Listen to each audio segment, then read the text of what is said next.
आज ते दोन्ही भाऊ लोकांसमोर जायला घाबरतायत. म्हणून आमचा स्ट्राईक रेट सगळीकडे चांगला असतो आणि तो मुंबईत पण तुम्हाला बघायला मिळेल. आम्ही 90 जागा लढवतोय. आम्ही कमीत कमी 60 ते 70 जागा जिंकतो. हो. आणि भाजप भाजप 138 जागा जिंकते.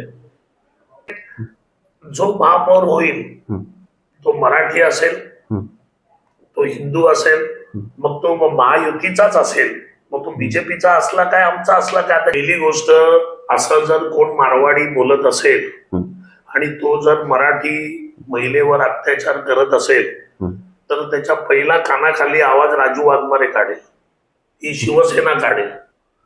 ही मुंबई ही मराठी माणसांची आहे, ही महाराष्ट्राची मुंबई आहे. आणि याच्यामध्ये आता तुम्ही जो प्रश्न उपस्थित केला, नाही पण साहेब अशी कितीतरी उदाहरणं झालीत की मराठी लोकांवर अन्याय झालाय. तुमच्या शिवसेनेने कुणाच्या कानाखाली आवाज नाही काढला. मनसेने काढलाय, त्या ठाकरेंच्या शिवसेनेने काढलाय. देवेंद्र फडणवीस सरकार आहे, केंद्रात मोदी सरकार आहे, ह्यांनी लोकशाही पूर्ण मोडीत काढलेली आहे, संविधानाची वाट लावून टाकलेली आहे, कुणालाही उचलतात तुरुंगात टाकतात. ह्याचं सर्वात जिवंत उदाहरण मी आहे साहेब. माझ्यावर सुद्धा, म्हणजे हे मी माझं व्यक्तिगत सांगत नाही पण अनुभव सांगतोय की कुणालाही सरकारच्या विरोधात बोललं, मंत्र्यांचे पितळ उघड पाडले की उचलतात आणि तुरुंगात टाकतात. तर हे ब्रिटिशांपेक्षाही भयानक प्रकार चालू आहेत ना. नमस्कार, लय भारीमध्ये आपल्या सगळ्यांचं स्वागत. मी आलो आहे डॉक्टर राजू वाघमारे यांच्याकडे आणि राजू वाघमारे यांचा पहिला भाग, मुलाखतीचा पहिला भाग आपण सगळ्यांनी बघितला असेल. बघितला नसेल तरी आवर्जून बघा. त्या भागामध्ये त्यांनी काँग्रेस पक्षामध्ये कशा पद्धतीने पैशांची देवाणघेवाण केली जाते, पैसे घेऊन कशा उमेदवारी दिल्या जातात आणि जे कर्तृत्ववान लोक आहेत, विशेषतः बौद्ध धर्मातील असतील किंवा दलित मंडळी असतील, तर यांना कसं डावललं जातं याचं विश्लेषण राजू वाघमारे यांनी केलेलं आहे. अतिशय खळबळजनक अशी ती मुलाखत आहे. ती पहिला भाग त्याचा मी प्रसिद्ध केलेला आहे. आता या दुसऱ्या भागामध्ये मी त्यांच्यासोबत गप्पा मारणार आहे. ते सध्या महानगरपालिकांचं विविध ठिकाणी निवडणुका चालू आहेत आणि आम्ही आता मुंबईमध्ये बसलेलो आहे. मुंबई महत्त्वाचं ठिकाण आहे आणि या मुंबईमध्ये शिवसेनेचं नेहमीच वर्चस्व राहिलेलं आहे. आता शिवसेना विरुद्ध भाजप असं रणकंदन सुरू आहे आणि एक शिवसेना भाजपसोबत जोडलेली आहे. त्या शिवसेनेमध्ये राजू वाघमारे आहेत. ती शिवसेना कोणती, तर ती एकनाथ शिंदेंची शिवसेना आणि त्या एकनाथ शिंदेंच्या शिवसेनेचे राजू वाघमारे हे सहमुख्य प्रवक्ते आहेत. तर वाघमारे साहेब, लय भारीमध्ये आपलं स्वागत. तर साहेब, आता मागच्या भागामध्ये तुम्ही तुमचा जुना इतिहास सांगितला काँग्रेसमधला. आपण आता वर्तमानात येऊया. तर मग मला सांगा की तुम्ही एकनाथ शिंदेंच्या शिवसेनेमध्ये आलेला आहात आणि तुम्ही म्हणता, म्हणजे तुमचा पक्ष असा म्हणतो की बाळासाहेबांची खरी शिवसेना आमचीच. परंतु बाळासाहेब स्वतः त्यांच्या उतार वयामध्ये त्यांच्या शिवसेनेची सूत्र हे उद्धव ठाकरेंकडे देऊन गेलेले होते. तर मग खरी शिवसेना कोणाची? तुम्ही तुमचेही उद्धव ठाकरे साहेबांसोबत संबंध आलेले तर आणि त्यांचे पुत्र आदित्य ठाकरे साहेबांसोबत सुद्धा तुमचे संबंध आलेले आहेत. त्यांनी तुम्हाला शिवसेनेमध्ये निमंत्रितही केलं होतं आणि त्याविषयी तुम्ही मागच्या भागात बोललेलं आहे. परंतु आत्ताच्या परिस्थितीमध्ये खरी शिवसेना कोणाची? बघा, हिंदू हृदय सम्राट बाळासाहेब ठाकरे यांचा वारसा किंवा यांची आयडिओलॉजी, आपण पक्ष खरा कोणाचा हा नात्यांच्या कसोटीवर घासण्यापेक्षा संपूर्ण जगामध्ये विचारांच्या कसोटीवर घासला जातो.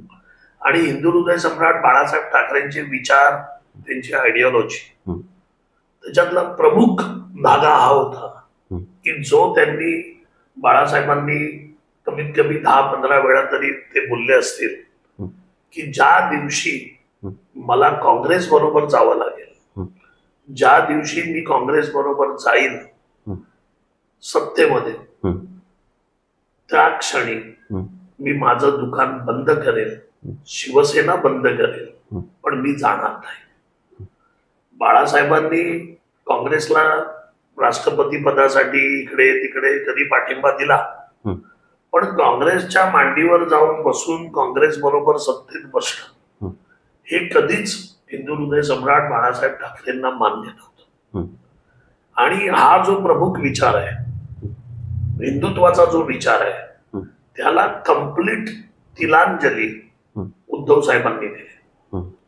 उद्धव साहेब ज्यावेळी महाविकास आघाडीमध्ये हं. काँग्रेस बरोबर जाऊन मुख्यमंत्री पदासाठी हं. स्वतःला मुख्यमंत्री बनायचंय, त्यासाठी ज्यावेळी काँग्रेस बरोबर त्यांनी युती केली, हं. त्याच क्षणी बाळासाहेबांचा वारसा, बाळासाहेबांचे विचार हे बोलण्याचं संपूर्णपणे त्यांच्या तोंडातून ते येणं म्हणजे तोच हिंदू हृदय सम्राट बाळासाहेब ठाकरेंचा अपमान आहे असं झालं. पण साहेब असं आहे की त्यावेळी जर भाजपने शिवसेनेला जर मुख्यमंत्रीपद देऊ केलं असतं आणि उद्धव ठाकरे म्हणतात ना की बाळासाहेबांच्या फोटोसमोर अमित शहानी काहीतरी शब्द दिला होता, जर तो शब्द पाळला असता तर मग युती तुटलीच नसती. तुमच्या माहितीसाठी सांगतो हं. की ज्यावेळी विधानसभेची निवडणूक होती, हं. आणि हे तुम्ही चेक करू शकता, बरं. म्हणजे जर तुम्हाला असं वाटतंय हं. की उद्धव ठाकरे साहेब मुख्यमंत्री पद दिलं नाही हं. म्हणून ती युती तुटली, हं. तर हे सर्वस्वी चुकीचं आहे. बरं. मी निवडणुकीच्या आधी हं. 2 महिने हं. माझा एक स्वतःचा काँग्रेसमध्ये असताना एक शो होता. हं. त्या शोचं नाव होतं हं. Operation by doctor Raju Waghmare. बरं. आणि या शो मध्ये मी राजकीय घटनांच्या पाठीमागे काय आहे हं. आणि माझं अनालिसिस काय आहे, हं. माझा अभ्यास काय सांगतो, हं. याच्यावर मी विवेचन करत असेल बरं. त्या शो मध्ये. हं. त्याची पाहिजे तर मी प्रत तुम्हाला देतो. हं. 2 महिने इलेक्शनच्या आधी हं. आणि त्या शो मध्ये हं. तुषार साहेब मी स्पष्ट सांगितलेलं की शिवसेना हं. ही भाजप बरोबर राहणार नाही, हं. शिवसेना ही सोडणार भाजपची युती, बरं. हे मी त्यावेळी सांगितलेलं 2 महिने आधी इलेक्शनच्या. बरं. इलेक्शनच्या अगोदर 2 महिने आधी. बरं. ज्या दिवशी इलेक्शन झालं, हं. एक्झिट पोलचा निकाल होता. हं. TV 9 वर हं. मी स्वतः होतो काँग्रेसचा प्रतिनिधी म्हणून. हं. आणि TV 9 वर एक्झिट पोलच्या वेळी हं. सगळेजण सांगत होते, चर्चा होत होती की आता फडणवीस मुख्यमंत्री होणार, हं.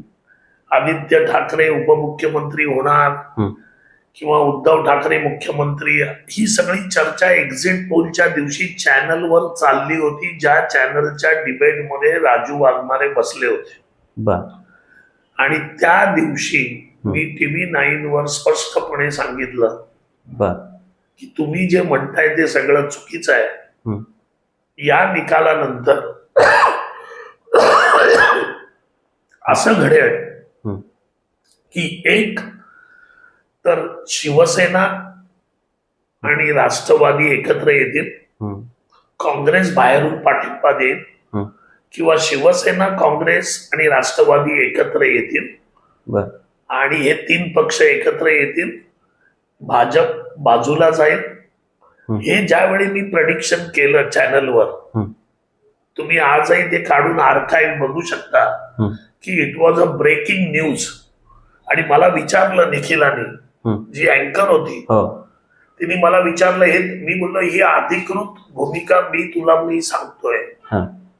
की शिवसेना भाजप बरोबर जाणार नाही, हां. आमच्या तिघांची आघाडी होईल, किंवा आम्ही बाहेरून पाठिंबा देऊ किंवा राष्ट्रवादी बाहेरून पाठिंबा देईल, हं. पण शिवसेना माझ्या अभ्यासाप्रमाणे भाजप बरोबर जाणार नाही. बरं. आता हे तर मी बरं. काय खोटं नाही सांगू शकत, हे तुम्ही बरं. चेक करू शकता. अच्छा, म्हणजे याचा अर्थ तशा घडामोडी अगोदरच घडलेल्या होत्या. तशा घडामोडी आणि तसं अनालिसिस माझ्यासारख्यानी पण काढलेलं. बरं. मग आता उद्धव ठाकरे जे बोलतात बंद खोलीत झालं, हे खोटं आहे ना? अच्छा. हे बरं. खोटं आहे की नाही? नाही, आता हे तुम्हाला माहिती आहे, तुमचं मत आहे. हा. अहो हे खोटं आहे ना? बरोबर तुम्ही म्हणतायत.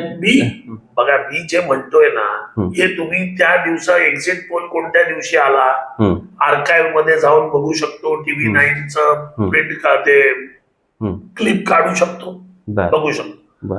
माझा show operation by doctor Raju Waghmare 2 महिन्या अगोदरचा, त्याची क्लिप काढू शकता. हे डिजिटल आहे, बरं. मग आपण आता शिवसेना ही बदलणार होती, भाजपची युती तोडणार होती उद्धव ठाकरे, हे अगोदर ठरलेलं होतं. त्याच्यामुळे उद्धव ठाकरे जे म्हणतायत की बंद खोलीमध्ये जे ठरलेलं ते मान्य न केल्यामुळे युती तुटली, हे खोट आहे. बरं आता मला सांगा की तुम्ही म्हणजे आता उद्धव ठाकरेंची जी मूळ शिवसेना होती, बाळासाहेब ठाकरेंची जी मूळ शिवसेना होती ज्याचे अधिकार उद्धव ठाकरेंकडे होते, त्या शिवसेनेतून एकनाथ शिंदे बाहेर पडले आणि भाजपला जाऊन मिळाले, म्हणजे स्वतंत्र पक्ष स्थापन केला, भाजप सोबत सत्तेत आले. परंतु पूर्वी असं होतं की बाळासाहेब ठाकरेंची शिवसेना हे मुंबईत थोरला भाऊ म्हणून असायची आणि भाजप हे धाकटा भाऊ असायचा. आणि उद्धव ठाकरेंनीही ते बऱ्यापैकी ते टिकवलं होतं, म्हणजे महापालिकेच्या ज्या जागा आहेत ते त्यांनाच जास्त असायच्या. आता तुम्ही तिकडे जाऊन तुमची शिवसेना ही धाकटा भाऊ झाली भाजपमध्ये, म्हणजे तुम्हाला तसं दुय्यम स्थान आहे. बघा राजकारणामध्ये बदल घडत असतात, परिवर्तन होत असतं. उद्धव ठाकरे ज्या एकत्र शिवसेनेचे अध्यक्ष होते त्याच वेळेला फक्त 2 सीटचा परिणाम होता, 84 आणि 82 जागा, जे ऑलरेडी 2000 मला वाटतं 17च्या ज्या निवडणुका झाल्या, बरोबर, म्हणजे यापूर्वीच्या ज्या निवडणुका झाल्या त्याच्यामध्ये दोघेही भाजप आणि शिवसेना समान पातळीवर आले होते. बरोबर. त्याच्यानंतर ज्या घडामोडी महाराष्ट्रात घडल्या त्या घडामोडीमध्ये भाजपनी जी मुसंडी मारली, भाजपकडे जो लोकांचा कल गेला, त्याच्यामुळे ही ठरलेली गोष्ट होती. कारण विधानसभेमध्ये ज्या पद्धतीच्या सीट भाजपला मिळाल्या, ज्या पद्धतीच्या सीट आम्हाला मिळाल्या, त्याच्यामुळे मुंबईमध्ये ज्यावेळी ही वेळ आली त्यावेळी थोड्या बहुत सीट भाजप जास्त घेणार हे आम्हाला पण माहित होतं. पण आम्हालाही सन्मानाने जागा मिळालेल्या आहेत. सन्मान हा राजकारणात महत्वाचा असतो, तो आम्हाला मिळालेला आहे. बरोबर. त्याच्यामुळे आम्ही 90 जागांवर लढतोय, ते 137 जागांवर लढतोय, 38 जागांवर. फरक फक्त 40 जागांचा आहे, पण त्यांचे आमदार पण विधानसभेमध्ये जास्त होते. पण आमचा स्ट्राईक रेट चांगला होता. आम्ही 80 जागा लढलो विधानसभेत, आमच्या 60 जागा निवडून आल्या. तर मग मला आता सांगा की तुमचा पक्ष ज्यावेळी जनतेवर प्रभाव टाकायचा असेल त्यावेळी म्हणतात की आमची शिवसेना ही बाळासाहेबांची खरी शिवसेना आमचीच शिवसेना आहे म्हणतात, आणि ज्यावेळी राजकीय डावपेच करायचे असतात किंवा राजकीय रणनीती आखायची असते त्यावेळी तुमचे साहेब अमित शहांकडे जातात. आणि आता हे ठाकरे मंडळी जे आहेत किंवा त्यांचे जे पक्षातले कार्यकर्ते पदाधिकारी म्हणतात की एकनाथ शिंदेची जी शिवसेना आहे ती काय बाळासाहेबांची नाही, ती अमित शहांची शिवसेना आहे.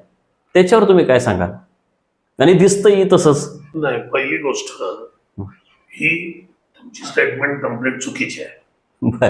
बघा ठीक आहे, आमची शिवसेना ही हिंदू हृदय सम्राट बाळासाहेबांची आहे.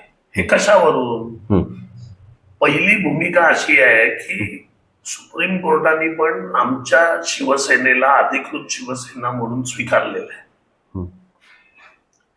म्हणजे जो निवडणूक आयोगाचा निर्णय आहे त्याच्याप्रमाणे. नाही पण साहेब, निवडणूक आयोग आणि हे न्यायालय तर सध्या सरकारी पक्षाच्या पुढे नाही म्हणजे त्यांच्या विरोधात जातच नाहीत ते. नाही, एक लक्षात घ्या, म्हणजे निवडणूक आयोग तर बी टीमच आहे भाजपची. नाही, असं काही जणांचं मत असेल, पण ज्यावेळी निवडणूक आयोगाने निर्णय घेतले त्या निर्णयाप्रमाणे शिवसेना हा आमचा पक्ष आहे, निशाणी धनुष्यबाण त्यांनी आम्हाला दिलेली आहे. आणि हे झालं, ही एक बाजू झाली. पण ज्यावेळी महाराष्ट्रातली जनता, ज्यावेळी महाराष्ट्राच्या जनतेला ठरवण्याची वेळ आली की शिवसेना खरी कोणाची, हिंदू हृदय सम्राट बाळासाहेबांच्या शिवसेनेचा अधिकार, वारसा चालवण्याचा अधिकार कोणाला आहे, हे ज्यावेळी निवडणुकीच्या माध्यमातून लोकांसमोर आलं, त्यावेळी लोकांनी आम्हाला पसंती दिली. शेवटी जनता ही या लोकशाही मधला राजा आहे. ज्यावेळी जनमत आमच्या बाजूनी आहे, याचा अर्थ काय? उद्धव ठाकरेंना कोण विचारतंय? हो, आपण विचारतोय जनतेला. जनता काय म्हणते महाराष्ट्रातली? की एकनाथ शिंदे नाही, जनता म्हणते हे ईव्हीएम मुळे आणि वोट चोरीमुळे आलेत. मी येतो ना तिथपर्यंत. जनता काय म्हणते की आमचा विश्वास जो आहे तो शिवसेनेवर आहे. आमचा विश्वास आदरणीय एकनाथ शिंदे साहेबांवर आहे, त्यांनी केलेल्या कामांवर आहे. आणि म्हणून आम्ही हिंदू हृदय सम्राट बाळासाहेबांची शिवसेना म्हणून आम्ही मान्यता देतो, ते याच शिवसेनेला. हे जनतेने मतदानातून दाखवून दिलं. आता तुम्ही म्हणताय की ईव्हीएम मुळे झालं. मला असं वाटतं की जेवढे लोक म्हणतात की ईव्हीएम मुळे झालं, मग त्या लोकांनी, जे निवडून आलेले आहेत त्यांच्या पक्षातील लोक, त्यांनी राजीनामे द्यावे ना. जर ईव्हीएम मुळे आम्ही निवडून आलो, मग तुम्ही कशामुळे निवडून आलात? तुमच्यासाठी वेगळं यंत्र होतं का? नाही. मग आमचं ईव्हीएम खराब आहे, तुमचं ईव्हीएम चांगलं आहे का? मग तुम्हाला वाटतंय ना की आम्ही ईव्हीएम मुळे निवडून आलो, मग तुम्ही राजीनामे द्या. का नाही देत कोण राजीनामा? एक तरी नेता विरोधात बोलणारा राजीनामा देतो का? तर देत नाही. निवडणूक आयोग, ते उत्तम जानकर म्हणले होते ना, मी राजीनामा देतो आणि परत निवडणुका घ्या. का नाही दिला? नाही, हेच देऊ दिला नाही ना. ते द्यायला, निवडणुका जर घेणार असतील तर ते राजीनामा द्यायला तयार आहेत. नाही, एक लक्षात घ्या, भारतीय संविधान बॅलेट पेपरवर निवडणुका घ्या असं ते म्हणतात. एक माणूस निर्णय बॅलेट पेपरवर घ्या किंवा मशीनवर घ्या, हे ठरवण्याचा अधिकार इंडिव्हिज्युअल कोणाला नाहीये. एक व्यक्ती ठरवू शकत नाही की बॅलेट पेपर की ईव्हीएम. हा सरकारचा निर्णय. जानकरांनी राजीनामा द्यायचा होता, तिथे पोटनिवडणूक झाली असती, परत कळलं असतं की कोण निवडून येत आहे कोण येत नाही. त्याच्यामुळे फक्त बोलायचं. बघा, सुप्रीम कोर्टाने पण सांगितलेलं की ईव्हीएम जर हॅक होते तुम्ही आम्हाला करून दाखवा. कोणी करून दाखवलं नाही. मग ज्या गोष्टी जर सिद्धच झाल्या नाहीत, मग त्याच्यावर आपण अफवा पसरवायच्या आणि त्याच्याबद्दल बडबड करायची, हे कितपत योग्य आहे? आता निवडणुका एकदम हातातोंडावर आलेत आणि प्रचार जर बघितला तर प्रचारामध्ये इकडे उद्धव ठाकरे आणि राज ठाकरे जोरात आहेत, तुमच्याकडे भाजपचे नेते जोरात आहेत, परंतु शिवसेना ही जी तुमची शिवसेना आहे ती कुठे दिसतच नाही प्रचारात, ताकदच दिसत नाही तेवढी. मला वाटतं तुम्ही जे बघताय, मला वाटतं कदाचित त्याच्यामध्ये फरक असला पाहिजे. एकनाथ शिंदे साहेबांनी स्थानिक स्वराज्य संस्थांच्या निवडणुकांमध्ये 56 सभा केल्या, 6 रॅल्या केल्या पूर्ण महाराष्ट्रात. मी मुंबई परत बोलतोय. आता मुंबईमध्ये आजपासून आम्ही रॅलीला सुरुवात केली. काल नवी मुंबईमध्ये 2दा रॅल्या झाल्या. आज साहेब अमरावतीला आहेत, अकोल्याला आहेत. आज आल्यावर संध्याकाळी 6 पासून वरळी आहे, शिवडी मतदारसंघ आहे, सायन कोळीवाडा आहे. आम्ही सुरुवात केली. आम्ही पूर्ण मुंबई पिंजून काढणार आहोत. त्याच्या आधी आमचा एक राऊंड झालेला आहे. कारण आमचा नेता रस्त्यावरचा नेता आहे ना, आमचा नेता घरातला नेता नाही. आमचा नेता एअर कंडिशन नाही. आमचा नेता रिक्षावाल्याकडून आज इथपर्यंत पोहोचलेला आहे आणि त्याची जाण आमच्या नेत्याला एकनाथ शिंदे साहेबांना आहे. त्याच्यामुळे काय आहे, ऍक्सेसिबिलिटी आहे, लोकांचा विश्वास आहे. आणि लोकांनी असा मुख्यमंत्रीच बघितला नाही महाराष्ट्रात गेल्या 2.5 वर्षामध्ये. एवढ्या डिसिजन घेणारा, निर्णय घेणारा, हम्म, एवढ्या लोकाभिमुख हम्म, योजना आणणारा, म्हणजे महिलांचं जर तुम्ही उदाहरण घेतलं तर लाडकी बहीण साहेबांनी आणलं, हम्म, एसटी मधून 50% प्रवास साहेबांनी आणलं, फुकट प्रवास हम्म, साहेबांनी आणलं, मुलींना पदवीपर्यंत शिक्षण साहेबांनी आणलं. म्हणजे आज एवढे निर्णय जे घेतलेत की ज्या निर्णयामुळे तुमच्या घरातील प्रत्येक घटक, मग ज्येष्ठ नागरिक असेल त्याला काहीतरी मिळालंय, गृहिणी असेल तिला काहीतरी मिळालंय, मुलगा असेल तर त्याला करिअर गायडन्स आणि बाकीच्या नोकऱ्याच्या दृष्टीने कौशल्य मिळालेलं आहे. कुठच्याही घटकाला न सोडता एकनाथ शिंदे साहेबांनी एवढ्या योजना आणल्या आणि त्या इम्प्लिमेंट केल्या. फक्त योजना पूर्वीच्या काँग्रेसच्या काळात अर्ध्या योजना कागदावर असायच्या, इम्प्लिमेंट व्हायच्याच नाहीत.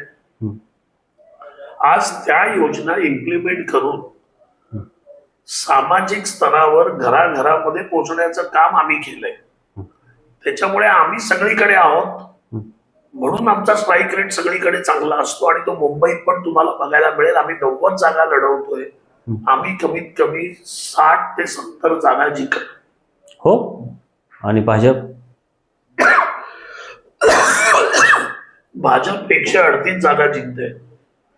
भाजप 138 जागा 138. लढते. अच्छा. आम्ही दोघेही मिळून 150च्या पुढे आमचा टप्पा अगदी डोळे झाकून जातोय. आज ते दोन्ही भाऊ लोकांसमोर जायला घाबरतायत. त्यांची सभा एकच आहे आता, ती पण 11 तारखेला घेतलेली आहे. ते दोघे भाऊ आहेत कुठे? राज ठाकरेची बॉडी लँग्वेज बघा, उद्धव ठाकरेची बॉडी लँग्वेज बघा, हे कुठे फिरतायत? हे ना फिरत आहेत ना बोलत आहेत. स्थानिक स्वराज्य संस्थांमध्ये तर कार्यकर्त्यांना वाऱ्यावर सोडलेलं. आज मुंबई महानगरपालिकेत परिस्थिती तीच आहे. कुठे फिरतायत? मनसेचे लोक नाराज आहेत. आता तुम्ही मगाशी म्हणालात की तुमच्या जागा 60 पेक्षा जास्त येतील, परंतु महापौर तर शिवसेनेचा होणार नाही ना. मग तुम्ही जर तुमची सत्ता आली तर भाजपचाच होईल बघा. म्हणजे यापूर्वी जो शिवसेनेचा असायचा, म्हणजे ठाकरे बंधूंचा पराभव म्हणजे शिवसेनेचा मनसेचा पराभव केल्याचा तुम्हाला आनंद मिळेल, परंतु महापौर शिवसेनेचा होणार नाही हे दुःख नाही का? एक लक्षात घ्या, शिवसेना अगोदर काय होती, आता आमची शिवसेना आहे. आताचं वातावरण बदललेलं आहे. राजकारणात बदललेल्या वातावरणाप्रमाणे तुम्ही जर निर्णय घेतले नाही तर तुमची अवस्था उभाटा आणि राज ठाकरे सारखी होईल. हे न कळण्या इतपत आम्ही काय नवीन नाही राजकारण. आमच्या नेत्याला या सगळ्या गोष्टींची यांच्यापेक्षा जास्त जाण आहे. त्याच्यामुळे जो महापौर होईल तो मराठी असेल, तो हिंदू असेल, मग तो महायुतीचाच असेल, मग तो बीजेपीचा असला काय आमचा असला काय. आता ज्यावेळी सरकार आलं त्यावेळी मुख्यमंत्री पद त्यांनी आम्हाला दिलं ना. त्यांनी मोठं मन दाखवलं, आम्हाला मुख्यमंत्री पद दिलं. 2.5 वर्ष आम्ही मुख्यमंत्री होतो. त्याच्यामुळे कदाचित अशा गोष्टी परत घडू शकतात किंवा 2-2.5 वर्षांनी ते म्हणू शकतात की बाबा आता तुमचा महापौर बसवा. राजकारण आहे, पुष्कळ गोष्टी होऊ शकतात. आता मला सांगा सर, की तुम्ही म्हणताय भाजपला यश मिळेल, शिवसेनेला यश मिळेल, म्हणजे तुमच्या महायुतीला यश मिळेल, परंतु मराठी लोकांचा, मराठी माणसाचा तो पराभव असेल ना. कारण काय झालंय की आता सध्या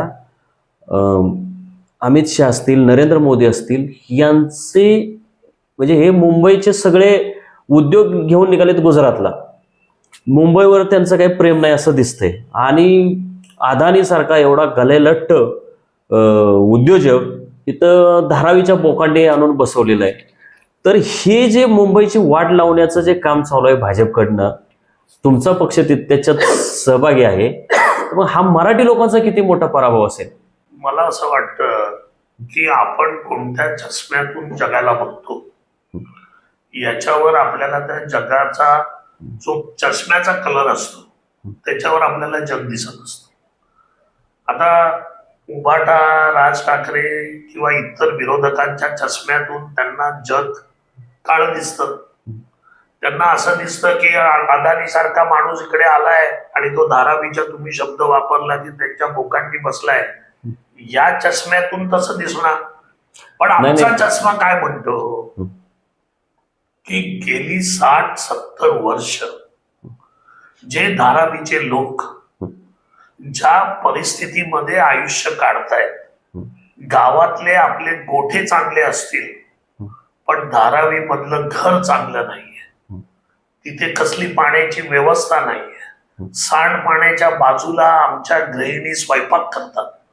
आज ही जी परिस्थिती गेल्या 60 ते 70 वर्षाची आहे, मग ही परिस्थिती सुधारण्यासाठी जर कोण येत असेल, ही परिस्थिती सुधारवण्यासाठी जर कुठचं सरकार प्रयत्न करत असेल, या जनावरांसारख्या धारावीच्या व्यवस्थेमध्ये जे बिचारे आपले नागरिक आज इतकी वर्ष सडतायत, त्यांना जर बाहेर काढण्याचं काम कुठचं सरकार करत असेल आणि त्यांना माणूस म्हणून संविधानाप्रमाणे जगण्याचा अधिकार कोण देत असेल, तर ते वाईट आहे का? तुमचं असं मत आहे का की अख्ख्या मुंबईनी चांगल्या पद्धतीने राहावं पण धारावीकरांनी गटारातच राहावं, धारावीकरांनी त्या घाणीतच त्यांची मुलं खेळावीत, त्या धारावीकरांनी त्या मच्छराचं आयुष्य जगावं, त्या धारावीकरांचं आयुष्य इतर मुंबईकरांच्या आयुष्यापेक्षा 10 वर्ष कमी व्हावं? आज तीच परिस्थिती होती ना. आज एवढ्या सगळ्या लोकांकडे सत्ता होती, का धारावीचा पुनर्विकास करू शकले नाही? का त्याच्यासाठी योजना आणू शकले नाही? म्हणजे ज्यावेळी कोण करतं ते चुकीचं करतं. नाही पण साहेब, मला काय म्हणायचंय की ठीक आहे, तिथं धारावीचा विकास झाला पाहिजे, सगळ्याच झोपडपट्ट्यांचा विकास झाला पाहिजे मुंबईतल्या, महाराष्ट्रातल्या, परंतु अदानी सारख्या उद्योजकाच्या घशात ती जमीन घातली गेली आणि सगळ्या देशभरात तसंच चालू आहे की अनेक महत्वाच्या जमिनी, महत्वाचे प्रकल्प त्यांनाच देतात. दुसरा मराठी उद्योजक नाही का दिसला? बघा, धारावीचं टेंडर ज्यावेळी निघालं होतं ते टेंडर अदानीला मिळालेलं नव्हतं. ते टेंडर एका वेगळ्या कंपनीला मिळालं होतं. ते टेंडर कॅन्सल कोणी केलं? ते टेंडर कॅन्सल केलं उद्धव ठाकरे. म्हणजे काय मराठी कंपनी होती का?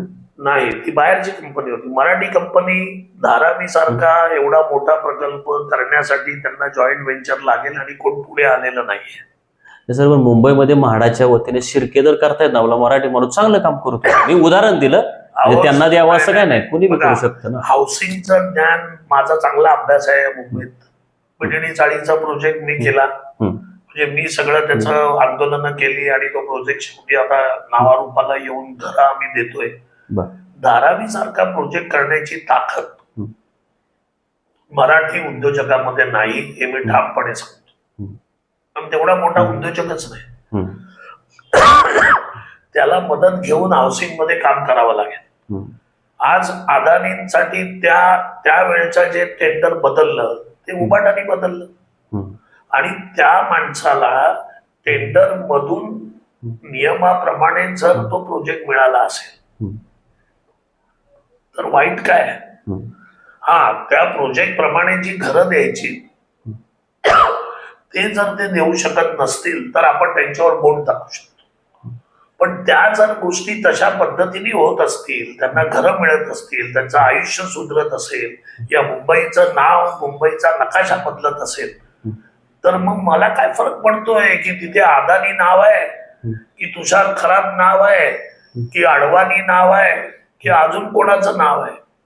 माझ्या माणसाला, जो दलित आहे, पीडित आहे, गरीब आहे, सडलेला माणूस आहे, त्याला त्या सडलेल्या परिस्थितीमध्ये जगतोय, आज त्याला माणूस म्हणून जर कोण जगवत असेल, त्याला वरती आणत असेल, मग त्याचं नाव मेहता असू द्या, अजून काही असू द्या, फरक पडता कामा नाही. कारण आपण जर माझं नाव वागणार आहे आणि मी जर ते करू शकत नाही आणि कोण मेहता येऊन करत असेल आणि तो जर माणूस म्हणून माझ्या बांधवांना जगण्याचा अधिकार देत असेल तर माझं ऑब्जेक्शन असता कामा नये, या मताचा मी आहे. साहेब,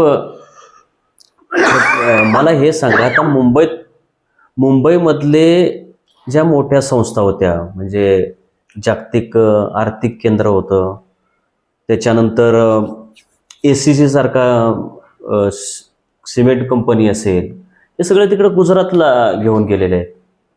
जे बुलेट ट्रेन सुरू होणार आहे त्याचाही जास्तीत जास्त फायदा गुजरातला होणार आहे. तर हे जे काय मुंबईची ताकद कमी करायचं जे उद्योग सुरू आहेत मोदी शहा यांच्याकडून, तर त्यावर तुमच्या शिवसेनेचं काय म्हणणं आहे? मला असं वाटतं की शिवसेना म्हणून हा जो प्रचार केला जातोय हा सर्वस्वी चुकीचा आहे. अर्धवट माहितीच्या द्वारे आपण ज्यावेळी बोलतो की बुलेट ट्रेन, आता बुलेट ट्रेनचं BKC मध्ये एक सेंटर होणार आहे, स्टेशन. त्या BKCच्या स्टेशनच्या वरती इंटरनॅशनल कॉमर्सचं एक मोठं ऑफिसेस होणार आहेत तिकडे. त्याच्यामध्ये जवळजवळ 60 ते 70 हजार लोकांना नोकऱ्या मिळतात. जर युटिलिटीचे बाकीचे जॉब असतील त्याची तिकडे सुधारणा होईल. आज धारावीची डेव्हलपमेंट होईल, त्याच्यामध्ये हजारो लोकांना जॉब मिळत आहेत. हजारो लोक तिथे त्या जॉबमध्ये तिथे कामाला लागतील. आज ही जी मुंबईची डेव्हलपमेंट होते ही शेवटी करतोच आहे ना आपण. आणि गुजरात आपण जे म्हणतो, तर गुजरातचे पण कितीतरी उद्योगधंदे मुंबईत येतात. आज इकडचं डायमंड मार्केट आपण बोललो की तिकडे जाणार कुठे गेलंय? गेलं ना. अहो ते गेलं हे तुम्ही म्हणताय, पण आज जो धंदा करतो डायमंडचा तो मुंबईत येऊनच करतो. अच्छा. जो मुंबईमध्ये जे ऑफिसेस आहेत ती काय बंद नाही झाली, तुम्ही जाऊन बघा. म्हणजे ह्याच्यामुळे की मुंबईची ताकद इतकी आहे की व्यापारी तिकडे दुसरीकडे जाऊन व्यापार करू शकत नाही. यांना न्यायचे पण व्यापारी गेले नाहीत असा अर्थ होतो. नाही, यांना न्याय हे कशाला नेतील मला काही कळत नाही.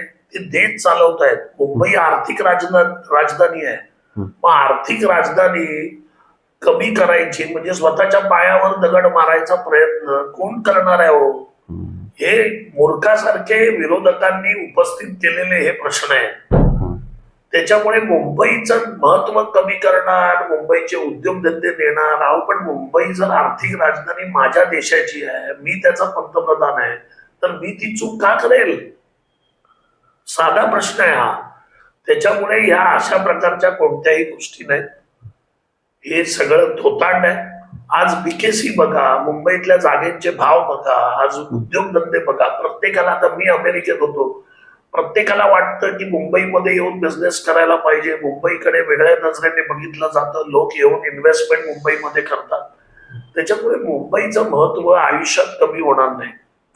सर, आता तुम्ही अनुभवत असाल, तुम्ही बघत असाल की ह्या मुंबईतनं मराठी माणूस हळूहळू हद्दपार व्हायला लागलाय. जे गुजराती, मारवाडी किंवा परप्रांतीय आहेत त्यांच्या ज्या कंपन्या आहेत ते जाहिराती देतात. सरळ त्या जाहिरातीमध्ये लिहितात मराठी लोकांनी नोकरीसाठी अर्ज करू नये. किंवा त्या गिरगावमध्ये असं झालं होतं, एका महिलेला एक मारवाडी दुकानदार असं बोलला की ये मुंबई भाजप के है, अभी भाजप की सत्ता आई है, आप मारवाडी में बोलो, हम मराठी नाही बोलेंगे. हा मारवाडीमध्ये बोलला म्हणतोय, म्हणजे हिंदी सुद्धा नाही. तर हा जो मराठी लोकांवर अन्याय अत्याचार होऊ लागलेला आहे आणि ते कशामुळे, तर भाजपमुळे त्या लोकांना बळ मिळतंय. इकडं यावर तुम्ही काय सांगाल? पहिली गोष्ट, असं जर कोण मारवाडी बोलत असेल आणि तो जर मराठी महिलेवर अत्याचार करत असेल तर त्याच्या पहिला कानाखाली आवाज राजू वाघमारे काढेल, ही शिवसेना काढेल. ही मुंबई ही मराठी माणसांची आहे, ही महाराष्ट्राची मुंबई आहे. आणि याच्यामध्ये आता तुम्ही जो प्रश्न उपस्थित केला, नाही पण साहेब, अशी कितीतरी उदाहरणं झालीत की मराठी लोकांवर अन्याय झालाय. तुमच्या शिवसेनेने कुणाच्या कानाखाली आवाज नाही काढला? मनसेने काढलाय, त्या ठाकरेंच्या शिवसेनेने काढलाय. पहिली गोष्ट एक लक्षात घ्या की या गोष्टी ज्या आता व्हायला लागल्या, याच्या अगोदर या मुंबईतला जो मराठी टक्का होता, या मराठी माणसाला बाहेर फेकण्याचं पाप कोणी केलं? सत्ताधाऱ्यांनी केलं. उद्धव ठाकरेंनी केलं. मुंबई कोणाच्या ताब्यात होती? उद्धव ठाकरेंच्या ताब्यात. या मुंबईमध्ये हे सगळे बिल्डर कोणी आणले? उद्धव ठाकरेच्या काळात आले. नाही, काँग्रेसच्या बी काळात आले ना. तुम्ही तुमचा जुना पक्ष आहे साहेब तो. नाही पण आले तुम्ही ना. एक सगळं नाही मी असं नाही करत आहे. काँग्रेस आणि यांच्या काळात आले. मराठी माणसाला एसआरएच्या माध्यमातून बाहेर पाठवण्याचं काम आणि पाप करण्याचं काम कोणी केलं तर ते या लोकांनी केलं. आज आदरणीय एकनाथ शिंदे साहेबांचा एक नंबर अजेंडा आहे की मुंबई बाहेर गेलेला जो मराठी माणूस आहे त्याला मुंबईमध्ये हक्काचं घर द्यायला पाहिजे. आज आम्ही हाऊसिंग धोरण जर तुम्ही आमचं बघाल जे शिंदे साहेबांनी आखलं या मुंबईसाठी, तर जेवढ्या झोपडपट्ट्या आहेत आज रमाबाई नगर सारखी झोपडपट्टी ज्याच्यामध्ये 80% मागासवर्गीय आहेत, 20 वर्ष त्याचा विकास होत नव्हता, आज तिकडे 170 कोटी रुपये भाडं एका वेळी देऊन आज MSRDCच्या माध्यमातून त्याचा विकास चालू केला. आज एकनाथ शिंदे साहेबांनी गव्हर्नमेंटच्या इन्स्टिट्यूटला घेतलं की जे प्रकल्प इथे थांबलेले आहेत, ज्या लोकांना घरं मिळत नाहीयेत, ते प्रकल्प सुरू करून बाहेर फेकल्या गेलेल्या मराठी माणसाला मुंबईत आणण्याचं काम आम्ही शिवसेना करतोय, आदरणीय शिंदे साहेब करतायत. हे काम उद्धव ठाकरेंनी त्या काळात कधीच केलं नाही. उद्धव ठाकरेंनी काय केलं तर लोकांना, आता हे ज्यावेळी म्हणतात मराठी माणूस, यांच्या वचननाम्यामध्ये मराठी माणसासाठी काय लिहिलेलं नाही. यांनी काय केलं, मराठी माणसासाठी कोणत्या मराठी उद्योजकासाठी किंवा उद्योजक व्हावेत म्हणून उद्धव ठाकरेंनी त्या काळात प्रयत्न केले. कोणता मोर्चा त्यांनी काढला ज्यावेळी गिरणी कामगारांना घरं मिळत नव्हती त्यावेळी. म्हणजे उद्धव ठाकरे जे बोलतात यांनी वास्तविकतेमध्ये काय काम केलं नाही. त्यांनी मराठी माणसाला फक्त वडापावच्या गाड्या टाकून दिल्या. याच्या पलीकडे उभाटानी केलं काय? यांनी कोणत्या मराठी माणसाला नोकऱ्या लावल्या? यांनी कोणत्या मराठी माणसाला उद्योगधंदे काढून दिले? यांनी कोणत्या मराठी माणसाला मुंबईत घरं दिली? हे सगळं पाप उद्धव ठाकरेंनी केलंय. ते धुण्याचं काम आणि मराठी माणसाच्या प्रगतीचं काम एकनाथ शिंदे साहेब करतायत, आम्ही करतोय शिवसेना म्हणून. बरं सर, आता तुमच्या मित्र पक्षाकडे येऊया, आपण भाजपकडे येऊया.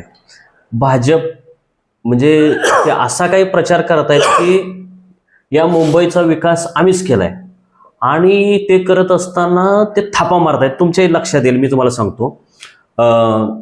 काल रवींद्र चव्हाण असे बोलले की आम्ही विलासराव देशमुखांच्या आठवणी पुसून टाकू. आता मला सांगा साहेब, ही जे मेट्रो मुंबईमधली जी सुरू झाली, मेट्रोची पूर्ण आखणी ही विलासराव देशमुख करून गेलेले आहेत. पहिली मेट्रो धावली पृथ्वीराज चव्हाणांच्या काळामध्ये, ज्यावेळी तुम्ही त्या पक्षामध्ये होता. हे MMRDA उभी केली, हे विलासराव देशमुखांनी केली. आणि त्यावेळी आम्ही पत्रकारिता करायचो, तर विलासराव देशमुखांनी, हे जे मुंबईपुरतं बोलतोय मी, महाराष्ट्रातलं बोलत नाही, अशा शेकडो योजना सांगता येतील विलासराव देशमुखांच्या. परंतु जी ही विलासराव देशमुखांची योजना MMRDA, मेट्रो, MUTP, हे जे प्रकल्प सगळे रेल्वेचे, ह्यातले अर्धे जे मेट्रो प्रकल्प आहेत ते त्याच्या आखणे विलासराव देशमुखांनीच केलेले आहेत. आणि हे देवेंद्र फडणवीस थापा मारतायत की म्हणजे काँग्रेसला त्याचं श्रेय द्यायला तयार नाहीत. ते सगळं श्रेय स्वतःकडे घेत आहेत, म्हणजे तो पक्ष ते, आणि उलट सांगतात की आम्ही आठवणी पुसू. ही किती तुम्ही जुने काँग्रेसचेही होता, तिथून आलेला आहे तुम्ही, आता सत्ता कसं सांगाल तुम्ही? विलासराव देशमुखांबद्दल माझ्या मनात खूप आदर आहे. महाराष्ट्राचा एक जाणता नेता होता.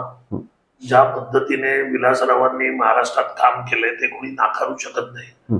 ज्या दिवशी, ज्या क्षणी ती स्टेटमेंट मी टीव्हीवर बघितली, त्या क्षणी मी बोललो की हे चुकीचं म्हटलं जात आहे. तुम्ही म्हणजे अधिकृत स्टेटमेंट दिली का खाजगीमध्ये बोलला? खाजगीमध्ये, कारण मला त्यावेळी कोणी अधिकृत विचारलं नाही. तुम्ही आता विचारलं ते हे मी तुमच्याच चॅनलवर सांगतोय की हे चुकीचं आहे. अशा प्रकारच्या स्टेटमेंट बरोबर नाहीत. ज्यांचं श्रेय आहे, ज्यांनी या महाराष्ट्रासाठी किंवा मुंबईसाठी ज्यांनी जे गोष्टी केलेल्या आहेत, मग त्या थोड्या का असेना त्याचं श्रेय त्यांना दिलं पाहिजे. आणि एखाद्या नेत्याबद्दल अशा पद्धतीचं पुसून टाकणं वगैरे बोलणं, मला वाटतं ते त्यांच्या पण लक्षात आलंय रवींद्र चव्हाण साहेबांच्या, त्यांनी खेद व्यक्त केलेला आहे. बरोबर. तर मला वाटतं त्यांनी दिलगिरी व्यक्त केल्यावर त्याच्याबद्दल आपण बोलणं काही बरं दिसणार नाही. पण श्रेयाचा ज्यावेळी प्रश्न येतो त्यावेळी, ज्यावेळी उद्धव ठाकरे होते त्यांनी सगळे प्रोजेक्ट तर या मुंबईमधले बंदच केले होते. अटल सेतू बंद केला होता, कोस्टल रोड बंद केला होता, मेट्रो बंद केली होती. या सगळ्या गोष्टी जर सुरू कोणी केल्या असतील नाही बंद कशा साहेब, त्यांनी कोस्टल रोडचं तर काम सुरू केलं होतं, त्यांच्या काय काळातच केलं? सुरू झालं. उलट साहेब भाजपने एकनाथ शिंदे साहेबांच्या काळात हे अतिशय जिव्हाळ्याचा विषय तुमच्याही आपल्याही आहे की मराठी भाषा भवन बांधायला तिथं काम सुरू केलं होतं. ते आज तागायत म्हणजे ते उद्धव ठाकरेंच्या काळात सुरू झालं होतं, एकनाथ शिंदेच्या काळात बंद पडलं ते आणि अजून ते चालू झालेलं नाही, तसंच बोंबलत पडले. म्हणजे मराठी भाषेला काही म्हणजे महत्वच नाही का? बघा तुमची माहिती तुम्हाला परत एकदा सांगतो तुषारची. आदरणीय शिंदे साहेबांनी मराठी भाषा भवनाचं जे होतं ते ज्यावेळी इकडे चालू करायचा प्रयत्न केला त्याला वेळ का झाला? कारण उद्धव ठाकरेंनी मराठी भाषा भवन हे नवी मुंबईला हलवलं होतं. सगळी कागदपत्र त्याची नवी मुंबईला हलवली होती. काम सुरू उद्घाटन केलं होतं तिथं त्यानंतर ते पहिल्यांदा केलं मुख्यमंत्री असताना. मग त्याच्यानंतर त्यांनी सगळी कागदपत्र जी होती ती भाषा भवन त्यांनी निर्णय बदलला, तो नवी मुंबईला नेण्याचं ठरवलं. म्हणजे उद्घाटन झाल्यानंतर हो, आणि मग त्याच्यामुळे उशीर झाला त्याला. मग शिंदे साहेब आल्यानंतर त्याला परत आपण हे केलं आणि आता म्हणलो आपण सुरू करूया म्हणून. मग ते सुरू होणार आहे का नाही तिथं? ते चौपाटीचे येतोय ते नक्कीच तिथे मराठी भाषा भवन बनणार आणि अगदी डौलाने उभे राहणार. काय आहे बघा, उद्धव ठाकरेंचे एक आयडिया आहे, कोस्टल रोड. कोस्टल रोडच्या सगळ्या परवानग्या आदरणीय देवेंद्र फडणवीसांनी घेतल्या. कोस्टल रोडचं मुंबई महानगरपालिकेला बांधायला द्यायचं हे ठरवलं मुख्यमंत्री म्हणून देवेंद्र फडणवीसांनी. मग सरकारचा एवढा मोठा प्रकल्प त्याचं भूमिपूजन करताना तुम्हाला मुख्यमंत्री प्रोटोकॉल प्रमाणे पाहिजे. मग मुख्यमंत्री तुम्हाला जर प्रोटोकॉल प्रमाणे पाहिजे तर मग उद्धव ठाकरेंनी गपचूप जाऊन भूमिपूजन का केलं मुख्यमंत्र्याला न बोलवता? याचं उत्तर उद्धव ठाकरे आजपर्यंत देऊ शकलेले नाहीत. कारण यांच्या मनात पाप होतं म्हणून तुम्ही गपचूप जाऊन भूमिपूजन केलं का नाही? तुम्ही देवेंद्रजींना बोलवलं, मुख्यमंत्री होते ना ते, त्यांनी त्या सगळ्या परवानग्या आणल्या. बोलवायला पाहिजे होतं देवेंद्रजींना, का नाही बोलवलं? अच्छा, म्हणजे माजी मुख्यमंत्र्यांना का नाही बोलवलं? का गपचूप केलं जाऊन? विरोधी पक्ष नेतेही होते ते त्यावेळी. का गपचूप केलं भूमिपूजन? हे काय आहे? हा जो प्रकार आहे ना हा चुकीचा प्रकार आहे. सर आता आपण मुलाखतीच्या शेवटाकडे येऊया. एक 2-3 प्रश्न शेवटचे विचारतो. मला सांगा साहेब, हे देवेंद्र फडणवीस सरकार आहे, केंद्रात मोदी सरकार आहे, ह्यांनी लोकशाही पूर्ण मोडीत काढलेली आहे, संविधानाची वाट लावून टाकलेली आहे, कुणालाही उचलतात तुरुंगात टाकतात. ह्याचं सर्वात जिवंत उदाहरण मी आहे साहेब, माझ्यावर सुद्धा. म्हणजे हे मी माझं व्यक्तिगत सांगत नाही पण अनुभव सांगतोय की कुणालाही सरकारच्या विरोधात बोललं, मंत्र्यांचे पितळ उघड पाडले की उचलतात आणि तुरुंगात टाकतात. तर हे ब्रिटिशांपेक्षाही भयानक प्रकार चालू आहेत ना, याच्यावर तुम्ही काय सांगाल? मला असं वाटतं की आता मला बाकीच्यांचं काही माहित नाही, तुम्ही मित्र असल्यामुळे तुमच्याबद्दल मला माहिती आहे की काही वेळेला सरकारमध्ये काही गोष्टी अशा घडतात की त्या तुमच्या बाबतीत चुकीच्या घडल्या असतील, पण असं सरसकट कोणाच्या बाबतीत सरकार असं वागतंय अशातला काही भाग नाही. खूप जणांवर असं आता चाललंय ना साहेब, ते ईडी, इन्कम टॅक्स, म्हणजे तिकडनं म्हणजे त्यांच्यावर आरोप करायचे, त्यांच्या मागे ईडी, इन्कम टॅक्स वगैरे लावायची आणि मग इकडे आला की कारवाई थंड.